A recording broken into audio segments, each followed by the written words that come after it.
আসসালামু আলাইকুম। সবার আগে বাছাই করা 10টি আন্তর্জাতিক খবর জানিয়ে দেব। প্রথমেই থাকছে শিরোনাম। তবে তার আগে অনুরোধ থাকবে ভিডিওটিতে একটি লাইক দিবেন।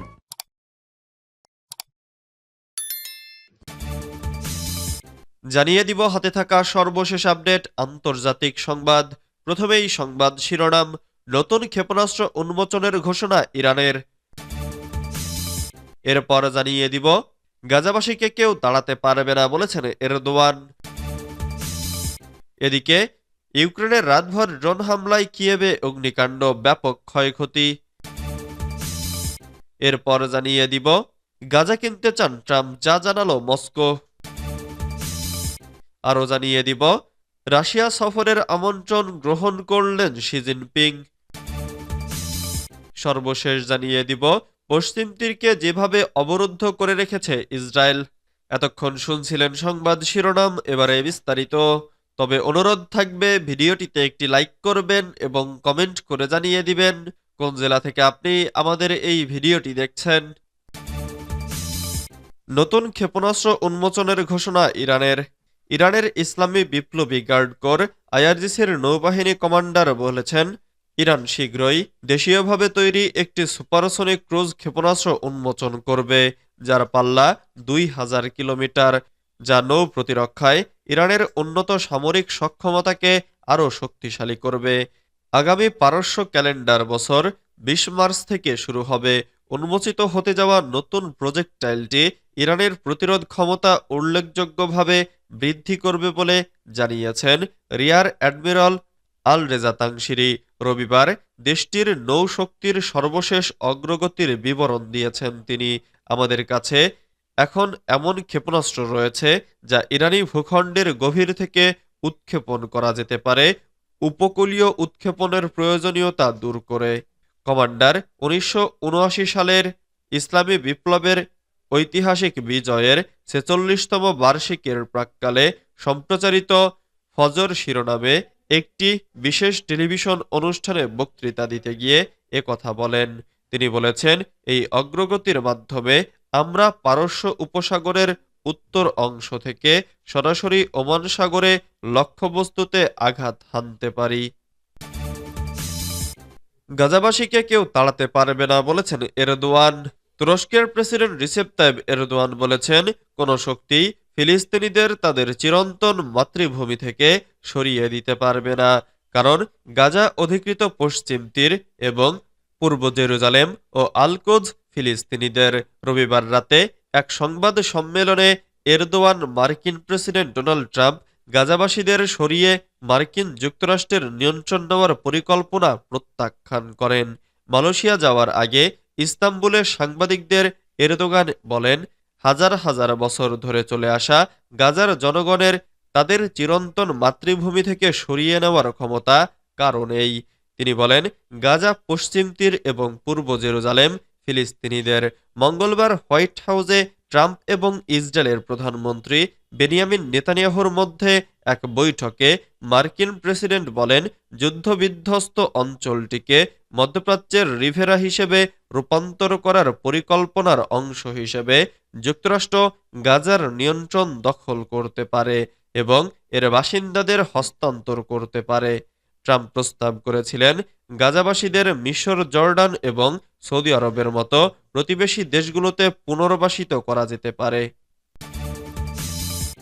ইউক্রেনের রাতভর ড্রোন হামলায় কিয়েভে অগ্নিকাণ্ড, ব্যাপক ক্ষয়ক্ষতি। ইউক্রেনে রাতভর চালানো রাশিয়ার ড্রোন হামলায় কিয়েভে অগ্নিকাণ্ডের ঘটনা ঘটেছে। এছাড়া উত্তর পূর্বাঞ্চলীয় শহর সুমিতে এক নারী আহত হন এবং বেশ কয়েকটি বাড়ি ক্ষতিগ্রস্ত হয়েছে। রোববার রাতব্যাপী এ হামলা চলে বলে জানিয়েছেন ইউক্রেনীয় কর্মকর্তারা। সোমবার বার্তা সংস্থা রয়টার্সের এক প্রতিবেদনে এ তথ্য জানানো হয়েছে। প্রতিবেদন অনুযায়ী ইউক্রেনীয় সামরিক বাহিনী জানিয়েছে, রাতভর রাশিয়ার ছোড়া 83টি ড্রোনের মধ্যে 61টি গুলি করে নামানো হয়েছে এবং আরও 22টি সম্ভবত ইলেকট্রনিক প্রতিরক্ষা ব্যবস্থার মাধ্যমে ধ্বংস করা হয়েছে। কিয়েভের মেয়র ভিটালি ক্লিচকো টেলিগ্রাম বার্তায় জানান, কিয়েভে একটি অনাবাসিক ভবনে আগুন লাগলেও কোনো হতাহতের ঘটনা ঘটেনি। তবে সুমি শহরে রাশিয়ার ড্রোন হামলায় ৩৮ বছর বয়সী এক নারী আহত হয়েছেন এবং তাকে হাসপাতালে ভর্তি করা হয়েছে। সুমি অঞ্চলের গভর্নর ইহোর কালচেঙ্কো টেলিগ্রাম বার্তায় এ তথ্য জানান। এছাড়া এ হামলায় ৫টি বাড়ি ক্ষতিগ্রস্ত হয়েছে বলেও উল্লেখ করেন গভর্নর কালচেঙ্কো। গাজা কিনতে চান ট্রাম্প, যা জানালো মস্কো। সোমবার ক্রেমলিন জানিয়েছে তারা মার্কিন প্রেসিডেন্ট ডোনাল্ড ট্রাম্পের গাজা ভূখণ্ড কেনার পরিকল্পনা সম্পর্কে আরও বিস্তারিত জানার অপেক্ষা করছে। ট্রাম্প রবিবার বলেছেন তিনি গাজা কেনার এবং মালিকানার জন্য প্রতিশ্রুতিবদ্ধ, তবে যুদ্ধবিধ্বস্ত জমির কিছু অংশ মধ্যপ্রাচ্যের অন্যান্য রাষ্ট্রকে পুনর্নির্মাণের অনুমতি দিতে পারেন। ট্রাম্পের এমন পরিকল্পনার নিন্দা জানিয়েছে আরব বিশ্বসহ অনেক দেশ। ট্রাম্পের পরিকল্পনা মস্কোর কাছে গ্রহণযোগ্য কিনা জানতে চাইলে ক্রেমলিনের মুখপাত্র দিমিত্রি পেসকভ উল্লেখ করেছেন গাজায় ১২ লাখ মানুষ বাস করে। পেসকভ একটি সম্মেলন আহ্বানে বলেন, যদি আমরা একটি সুসংগত কর্মপরিকল্পনার কথা বলি তাহলে এখানে কিছু বিস্তারিত জানার জন্য অপেক্ষা করা উচিত। আমরা সেখানে বসবাসকারী প্রায় ১.২ মিলিয়ন ফিলিস্তিনিদের কথা বলছি এবং এটি সম্ভবত মূল সমস্যা। পেসকভ বলেন, এরা সেই সব লোক যাদেরকে প্রাসঙ্গিক নিরাপত্তা পরিষদের প্রস্তাবনার মাধ্যমে মধ্যপ্রাচ্য সমস্যার দ্বিরাষ্ট্র সমাধানের প্রতিশ্রুতি দেওয়া হয়েছিল। এরকম অনেক প্রশ্ন রয়েছে, আমরা এখনো বিস্তারিত জানি না, তাই আমাদের ধৈর্য ধরতে হবে। রাশিয়া সফরের আমন্ত্রণ গ্রহণ করলেন শি জিনপিং। দ্বিতীয় বিশ্বযুদ্ধে নাৎসি জার্মানির বিরুদ্ধে সোভিয়েত ইউনিয়নের বিজয়ের স্মরণ সভায় যোগদানের জন্য রাশিয়ার আমন্ত্রণ গ্রহণ করেছেন চীনের প্রেসিডেন্ট শি জিনপিং। সোমবার রাশিয়ার রাষ্ট্রীয় বার্তা সংস্থা তাস এক প্রতিবেদনে এই তথ্য জানিয়েছে।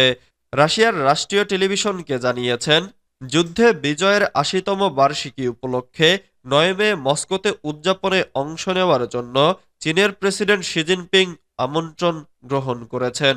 ক্রেমলিন ডিসেম্বরে বলেছিল তারা যুদ্ধের সমাপ্তির ৮০তম বার্ষিকীতে যোগদানের জন্য অনেক দেশকে আমন্ত্রণ জানিয়েছে, যাকে রাশিয়ানরা মহান দেশপ্রেমিক যুদ্ধ বলে। দ্বিতীয় বিশ্বযুদ্ধে ২৭ মিলিয়ন মানুষকে হারিয়েছিল, যার মধ্যে ইউক্রেনের লক্ষ লক্ষ মানুষও ছিল, কিন্তু শেষ পর্যন্ত নাৎসি বাহিনীকে বার্লিনে ফিরিয়ে দেয়, যেখানে অ্যাডলফ হিটলার আত্মহত্যা করেছিলেন এবং ১৯৪৫ সালে রাইখস্টাগের ওপরে লাল সোভিয়েত বিজয় ব্যানার উত্তোলন করা হয়েছিল। পশ্চিম তীরকে যেভাবে অবরুদ্ধ করে রেখেছে ইসরায়েল। উত্তর পশ্চিম তীরের নাবলুস শহর থেকে ব্যাংকার আব্দুল ফৌজি ভোর ৪টায় বাড়ি থেকে বের হন ৮টার মধ্যে তার কাজে পৌঁছানোর জন্য, তবে তিনি প্রায়শই দেরি করে ফেলেন। তবে ৭ অক্টোবর ২০২৩ সালের আগে পরিস্থিতি এমন ছিল না। ইসরায়েলে হামাসের আক্রমণের আগ পর্যন্ত তার যাতায়াতের সময় ছিল ১ ঘন্টা। তবে এরপরে উপত্যকায় ইসরায়েলি হামলা শুরুর পরে পাল্টে যায় প্রেক্ষাপট। ইসরায়েলি সেনাবাহিনীর উত্তর পশ্চিম তীরে ফিলিস্তিনিদের বিরুদ্ধে অভিযান জোরদার করেছে।